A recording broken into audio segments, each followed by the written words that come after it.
नमस्कार, आप सभी का हार्दिक स्वागत है एनवी एजुकेशन के इस यूट्यूब चैनल पर।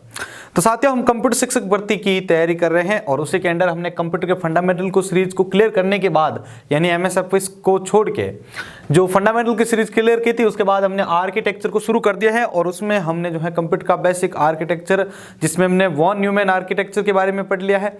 ठीक है, टाइप्स ऑफ रजिस्टर जो कि कल आया था वीडियो, उसके बारे में पढ़ लिया था। मैं हमेशा से आपको एक चीज बोलते आ रहा हूं भाई, उसके ऊपर कुछ लोग जो है वो ध्यान नहीं दे पा रहे हैं। मैं हमेशा बोलता हूं कि जब भी आपको पता हो कि कल क्लास है, ठीक है, तो एक दिन पहले आप उसकी तैयारी करके रखें। भाई देखो, आप क्या करते हैं कि क्लास स्टार्ट हो जाती है, उसके बाद आधे बीच में आप जुड़ते हैं, फिर आपको लगता है कि मुझे समझ में नहीं आ रहा है। मैं हमेशा जब भी कोई क्लास स्टार्ट करता हूं तो उसको शुरू से एंड तक लिंकिंग होता है, पूरा एक एक पॉइंट आपको बोलता हूं कि लिंक है आगे से आगे। आप बाद में क्या करते हो, डायरेक्ट ज्वाइन होते हैं, उस वीडियो को आप वापस दोहराइए एक बार। मैं उनको ये कहना चाहूंगा, उस वीडियो को आप एक बार खत्म होने के बाद आपको जब भी टाइम मिले, शाम रात को 12 बजे से पहले पहले अब एक बार उसको वापस रिपीट कीजिए। मैं कहता हूं डेफिनेटली आपको वहीं पर ही याद हो जाएगा वो। ठीक है, आज का ये जो वीडियो होने वाला है वो है आपका बसेस के बारे में।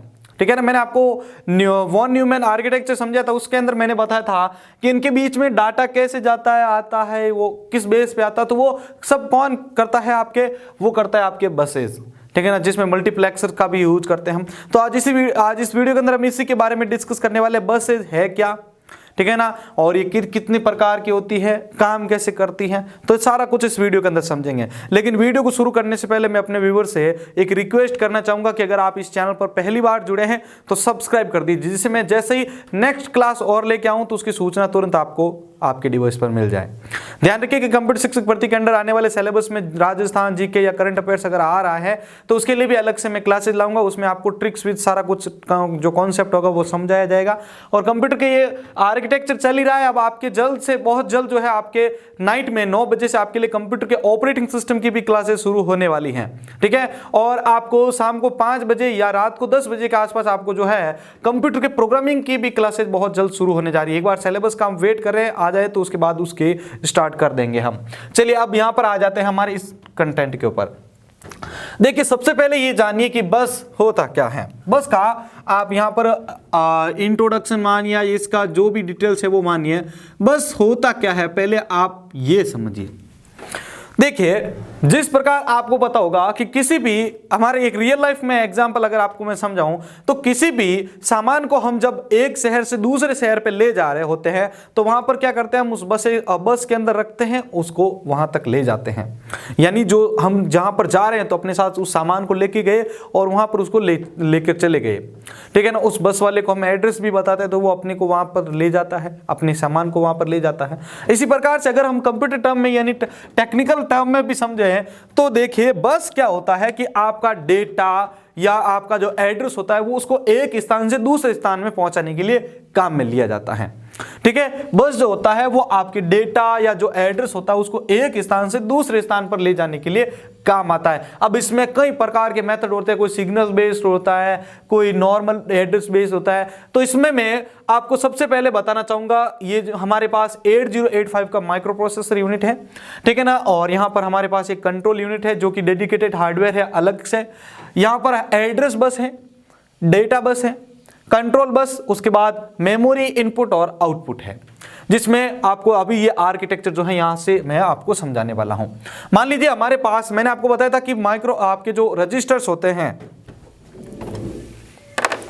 अगर हमारे पास जो रजिस्टर होते हैं 16 बिट का अगर रजिस्टर है, ठीक है ना, 16 बिट का अगर हमारे पास रजिस्टर है तो इसके अंदर स्लॉट कितने होंगे भाई।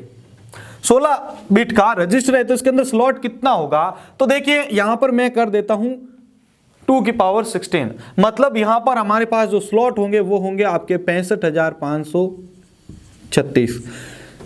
ठीक है ना, तो यहां पर हमारे पास ये स्लॉट है। अब इतने स्लॉट को तो मैं यहां पर बना के आपको नहीं समझा पाऊंगा, लेकिन मैं आपके सामने एक एग्जांपल रखूंगा।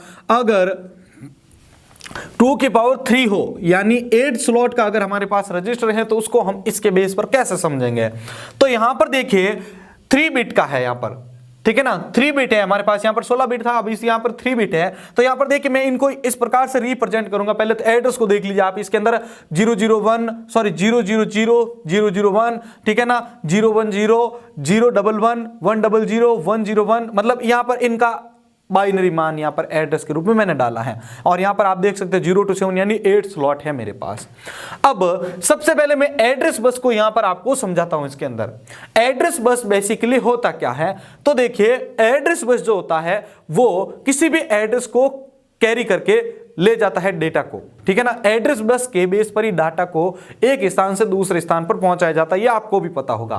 देखिए जब भी माइक्रो प्रोसेसर यूनिट को यहां पर जो रजिस्टर्स होते हैं उनको डेटा को जब एक स्थान से दूसरे स्थान पर शेयर करना होता है, जैसे मान लिया कि मेरे को सीपीयू से डेटा को मेमोरी के अंदर भेजना है, तो वहां पर एक एड्रेस जनरेट किया जाता है। तो यहां पर ये आपका जो है फंडा बोलता है इसके अंदर कि जब भी एक प्रोसेसर के द्वारा या सीपीयू के द्वारा जब एक डेटा मेमोरी तक पहुंचाया जाता है, इनपुट तक पहुंचाया जाता है, आउटपुट तक पहुंचाया जाता है, इनमें से किसी के पास, तो पहले एक एड्रेस जनरेट होगा। क्या होगा? पहले एक एड्रेस जनरेट होगा, उस एड्रेस के बेस पर ये डेटा वहां तक पहुंचेगा। तो यहां पर मैं मान के चलूं कि मेरे पास यहां पर प्रत्येक जो स्लॉट है वो है 2 बाइट्स, प्रत्येक जो स्लॉट है 2 बाइट्स, या इसको मैं कह सकता हूं ये 16 बिट, ठीक है। 16 बिट का यहां पर 3 बिट का तो मैंने एग्जांपल दिया था यहां पर, ठीक है ना।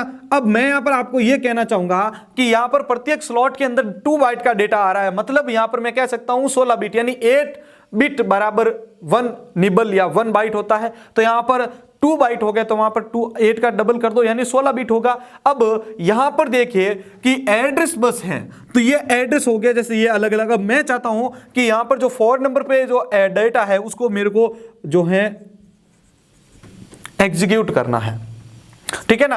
अब मेरे को यहां से डेटा मेमोरी के अंदर भेजना है, या डेटा से मेमोरी से मेरे को जो है बाई डायरेक्शनल प्राप्त करना, वो तो यहां पर डेटा बस में आ जाएगा। मेरे को यहां से कोई डेटा भेजना है एड्रेस बस की मदद से मेमोरी तक, तो सबसे पहले ये क्या करेगा, डेटा को भेजने से पहले उसका एड्रेस रेडी करेगा, ठीक है ना, एड्रेस जनरेट करेगा। तो मान लिया मेरे को यहां पर 4 नंबर वाले स्लॉट के अंदर डेटा को भेजना है प्रोसेसर की मदद से या सीपीयू की मदद से, तो यहां पर उसका एड्रेस क्या होगा, एड्रेस बस का वहां पर एड्रेस होगा आपके 100।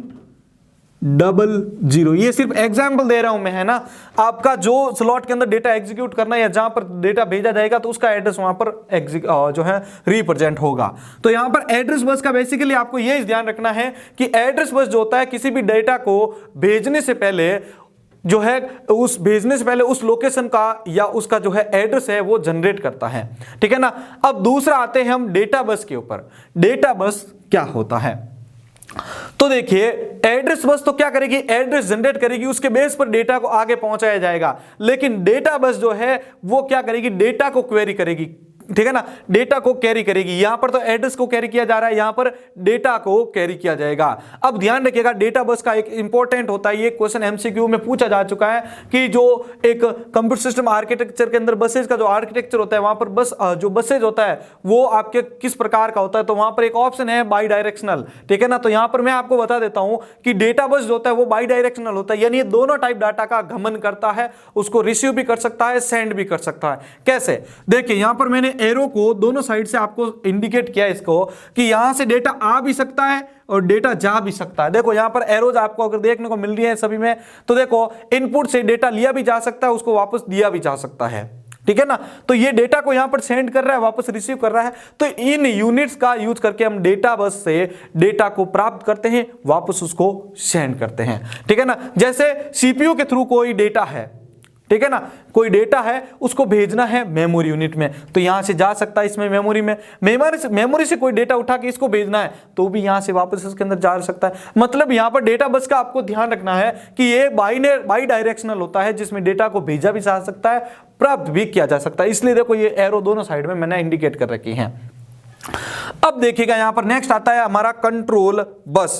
तो कंट्रोल बस जो होती है वो स्पेशली कंट्रोल यूनिट द्वारा जनरेट होती है, या हम कह सकते हैं कि कंट्रोल यूनिट जो होता है एक सीपीयू के अंदर एक डेडिकेटेड हार्डवेयर होता है जो क्या करता है, सिग्नल पर काम करता है, ठीक है ना। ये कंट्रोल बस जो होगी डेटा को भेजने से पहले और भेजने के बाद उसको कंट्रोल करने का काम करेगी, लेकिन वो इसके बेस पर करेगी। अब कैसे करेगी समझिए इसको। कंट्रोल यूनिट जो होती है वो एक डेडिकेटेड हार्डवेयर, लेकिन वो सिग्नल पर काम करेगा। इसके अंदर 2 प्रकार के सिग्नल होते हैं। कितने? 2 प्रकार के सिग्नल। एक होता है आपका कंट्रोल सिग्नल, ठीक है, एक होता है कंट्रोल सिग्नल और दूसरा होता है आपका टाइमिंग सिग्नल।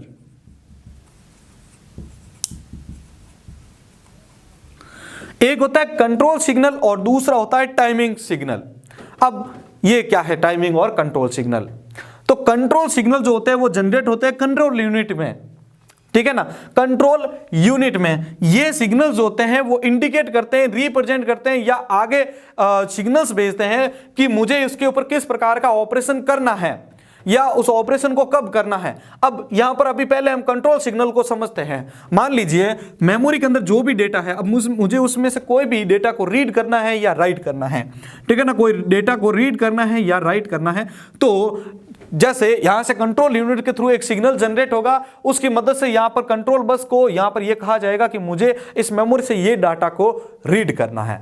तो यहां पर यह सिग्नल आएगा इसके पास, उस सिग्नल के बेस पर जो है वो डेटा रीड किया जाएगा। अगर वो चाहता है कि मुझे राइट करना है तो राइट किया जाएगा। इसी प्रकार से अगर आप इनपुट के अंदर देखें तो कोई डेटा इनपुट लेना है तो वहां पर सिग्नल जनरेट होंगे। पहले सिग्नल जनरेट होंगे, जैसे आपके सामने जैसे स्क्रीन के ऊपर कभी कहीं देखा होगा आपने कि मैसेज होता है input your name, input your जो भी, तो वहां पर एक सिग्नल जनरेट हो रहा है, ठीक है ना। उसका जो बैकएंड जो होता है उसके अंदर एक सिग्नल जनरेट हो रहा है जिसकी मदद से आपसे डेटा एक्सेप्ट किया जा रहा है।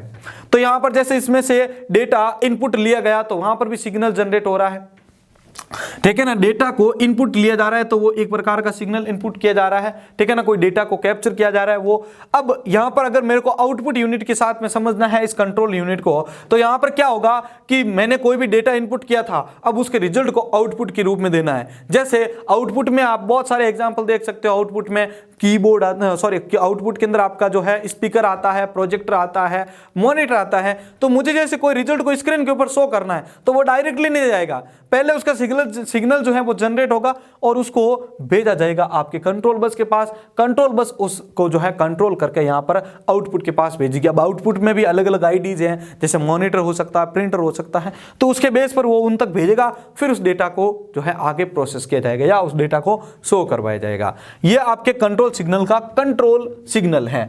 दूसरा देखें टाइमिंग सिग्नल। टाइमिंग सिग्नल क्या होता है? चलो ये डेटा को तो यहां पर भेज दिया, लेकिन डेटा भी अपना एक निश्चित समय होता है, उसी के टाइम पर आपके सामने शो होता है या वहां तक पहुंचाया जाता है, ठीक है ना। डेटा भी जो है वो वहां पर उसी के बेस पर पहुंचाया जाता है। अब देखिए, जैसे मान लिया कि कोई डेटा को यहां पर भेजा गया, अब उसको 3 सेकंड बाद वहां पर शो करना है, तो अगर वो वहां पर 2 सेकंड में पहुंच गया तो वो उस टाइम नहीं होगा। इसके अंदर एक क्या होता है, टाइमिंग सिग्नल लगा होता है, उसके बेस पर ही उसको आउटपुट के रूप में शो किया जाता है या लिया जाता है। टाइमिंग से कि मुझे किस समय इसको इनपुट लेना है, किस समय वहां पर आउटपुट देना है, किस समय मुझे मेमोरी से डेटा लेना है, किस समय मुझे इस मेमोरी की डेटा के ऊपर रीड राइट ऑपरेशन करना है, ये सारा कुछ जो है टाइमिंग सिग्नल जो है हैंडल करता है, ठीक है। तो कंट्रोल सिग्नल और टाइमिंग सिग्नल आपको समझ में हो गया। कंट्रोल सिग्नल जो होता है जो भी ऑपरेशन करना है अपन को, ठीक है ना, तो उसको ये कंट्रोल करता है, ठीक है ना। डेटा को जाने से पहले ये कंट्रोल करता है और डेटा को भेजने के बाद भी ये उसको कंट्रोल करता है, फ्लो। अब देखिए यहाँ पर टाइमिंग सिग्नल, तो टाइमिंग सिग्नल ये जो है डिफाइन करता है कि जो सिग्नल भेजा गया है, जो ऑपरेशन करना है उसको कब परफॉर्म करना है या वहां से डेटा कब कलेक्ट करना है। तो ये सारे के सारे ऑपरेशंस को कंट्रोल करना तो वो कंट्रोल सिग्नल में हो गया। अब कब या कैसे कब करना है, जो टाइमिंग यानी जो कब करना है, तो वो आपका टाइमिंग सिग्नल शो करेगा। अब यहां पर देखिएगा, इस सीपीयू के अंदर आपको मैंने रजिस्टर्स भी पढ़ाए थे, मैंने आपको रजिस्टर्स भी बताए, जिसमें एआर रजिस्टर था, आपका टेम्पररी रजिस्टर था, ठीक है ना, बहुत सारे रजिस्टर्स थे। तो उन रजिस्टर्स के बीच में भी, जैसे मैं यहां पर मान के चलूं, ये रजिस्टर्स है भाई, मान लिया इन रजिस्टर के बीच में भी जो डेटा यहां पर भेजा जा रहा है, रिसीव हो रहा है या इनके बीच में कहीं पर होल्ड हो रहा है, तो इनके बीच में भी जो डेटा होता है वो एक स्थान से दूसरे स्थान पर जा रहा है या वापस आ रहा है, कहीं होल्ड हो रहा है। तो ये सारा भी मैनेज कौन कर रहा है? होल्ड करवा रहा है, सेंड कर रहा है, रिसीव कर रहा है, उनके बीच में डेटा को ट्रांसफर कर, ये सारा का सारा बसेस के थ्रू होता है। किसी के थ्रू होता है? बसेस के थ्रू। इन बस के थ्रू ही उस डेटा को वहां पर जो है इंडिकेट किया जाता है या वहां पर जो है पहुंचाया जाता है। तो यहां पर बेसिकली अपना ये जो बस से संबंधित जो टॉपिक था वो यहां तक आ चुका है साथियों, ठीक है ना। जो बस से संबंधित जो टॉपिक थे हमने डिस्कस कर लिया है। अब मैं इसका जो है एक शॉर्टली वापस रिपीटेशन देना चाहूंगा आपको, जिससे आपको याद रहे। इसमें से एक क्वेश्चन या दो क्वेश्चन जहां तक मैंने कोशिश की है पता लगाने की, तो वो क्वेश्चन ऐसे आए हैं कि किसी भी डेटा को भेजने से पहले उसका एड्रेस जो जनरेट होता है वो कहां पर स्टोर होता है, तो एड्रेस बस के अंदर, ठीक है। और डेटा बस का जो है वो बाई डायरेक्शनल के अंदर मैंने आपको बताया था। इसमें से ज्यादा क्वेश्चन आने के चांसेस नहीं है, बट आपको मैंने बता दिया कि इसकी कार्य प्रणाली ये कैसी है या ये वर्किंग मेथड क्या है इसका, ये कैसे काम करता है। आपको ध्यान रखना है, अगर कोई 16 बिट का रजिस्टर है, ठीक है, तो उसके अंदर स्लॉट कितने होंगे, 65,536, ठीक है ना, 65,536।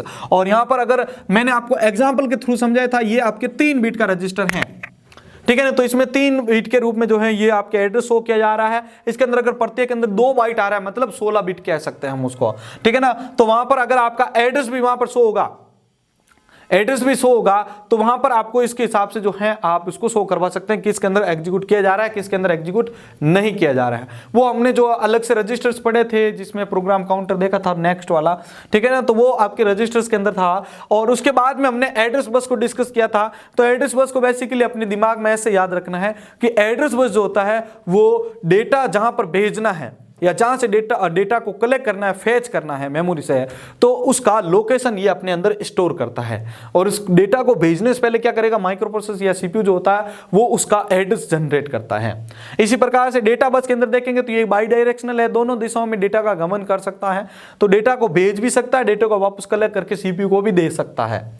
अब यहां पर जो बीच के अंदर इसमें जो भी रजिस्टर्स लगे होते हैं, तो उन रजिस्टर्स के बीच में भी डेटा को सेंड या रिसीव किया जा रहा है। तो यानी इस रजिस्टर से उस रजिस्टर तक पहुंचाया जा रहा है, तो वो डेटा बस के थ्रू ही पहुंचाया जा रहा है।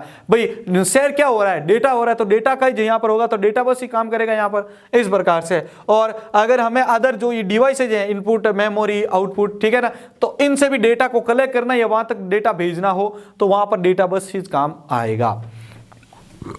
फिर हमने कंट्रोल यूनिट के बारे में पढ़ा था। कंट्रोल यूनिट में आपके 2 प्रकार के सिग्नल के बेस पर यह काम करता है। और ध्यान रखना, ये इसका अलग से डेडिकेटेड हार्डवेयर होता है कंट्रोल यूनिट का, जिसमें कंट्रोल सिग्नल क्या करेगा, डेटा को वहां पर पहुंचाना है, ठीक है ना, या डेटा को पहुंचाना है। क्या कंट्रोल सिग्नल क्या करता है कि जो डिवाइस इससे कनेक्टेड है कंट्रोल बस से, उस डिवाइस के ऊपर कौन सा ऑपरेशन करना है, जैसे रीड करना या राइट करना, ठीक है ना, तो ये जो है कंट्रोल सिग्नल निर्धारित करता है। कंट्रोल सिग्नल आगे अगर बोलेगा कंट्रोल बस को कि मुझे इस मेमोरी से, इस एड्रेस से मुझे जो है यहां पर ये रीड करना है डेटा, तो वो वहां पर कंट्रोल सिग्नल में रीड भेजेगा। अगर राइट करना है तो WR, ठीक है ना, राइट भेजेगा। तो ये सारे सिग्नल्स जो होते हैं वो आपके कंट्रोल सिग्नल्स में आते हैं। टाइमिंग सिग्नल जो है ये डिफाइन करता है कि अपन को वो जो डेटा है उस यूनिट तक किस समय पहुंचाना है या उसके ऊपर कब परफॉर्म करना है, ऑपरेशन को कब परफॉर्म करना है, वहां पर जो प्रोसेस है वो कब परफॉर्म करना है, ये सारा का सारा जो है टाइमिंग सिग्नल के अंदर डिफाइन क्या हुआ होता है। तो ये सारे पॉइंट्स थे साथियों, ठीक है ना। अब जो मैंने रिपीटेशन भी दिया था तो ये सारा यहाँ पर क्लियर हो चुका है। आज इसके बेस पर कोई MCQ आपके सामने नहीं आएंगे। इसके नोट्स आपको जो है फिक्स 30 मिनट बाद आपको टेलीग्राम के अंदर डाउनलोड होने के लिए मिल जाएंगे। वीडियो अच्छा लगा है तो सभी लाइक जरूर कीजिएगा। और नेक्स्ट क्लास की टाइमिंग अगर आप समय पर, नेक्स्ट क्लास को अगर समय पर आप एक्सेप्ट करना चाहते हैं तो जल्दी से आप हमारे चैनल के साइड में सब्सक्राइब करने के बाद जो बेल आइकॉन आ रहा है उसको ऑन कर दीजिए, जिससे मेरा वीडियो अपलोड होते उसकी सूचना तुरंत आपको पास मिल जाएगी। और दूसरा ये भी फायदा रहेगा कि मेरी क्लास स्टार्ट होने से 5 मिनट पहले भी आपको एक नोटिफिकेशन और मिल जाया करेगा, ठीक है। तो वीडियो अच्छा लगा है तो इसको शेयर कर दीजिएगा और अपने मित्रों को इन कोर्स के बारे में जरूर बताएं। आपको कल मैंने बताया था कि सूचना सहायक और सहायक प्रोग्रामर की भर्ती आने वाली है। और ये वैसे मैंने पिछले महीने ही आपको, जब से मैंने क्लास स्टार्ट की है, ये उस समय से आपको मैं बताते आ रहा हूं कि भर्ती आने वाली है। 2022 जो IIT वालों के लिए गोल्डन टाइम होने वाला है। भले कितनी भी आओ, लेकिन भर्तियां आएगी तो इस साल में आएगी, आपके आने वाले समय में आएगी, लेकिन वो इतना नहीं मान सकते, लेकिन इतना जो क्रेज होगा वो इस साल में आपको ज्यादा भर्तियां देखने को मिल जाएगा। इसी साल में दिसंबर लास्ट तक आपको जो है इसके प्रोग्रामर की और इसकी भर्तियां मिल जाएगी। और ध्यान रख लीजिएगा उसके अंदर, प्रोग्रामर के अंदर आपके यही सिलेबस होने वाला है। तो जग जाओ समय पर, यही 2 या 3 महीने की जो तैयारी होगी आपको गवर्नमेंट की ओर ले जाएगी। नहीं तो आप फिर पिछड़ के रह जाओगे। लोगों के कहने पे आप इधर उधर मत भटकिए।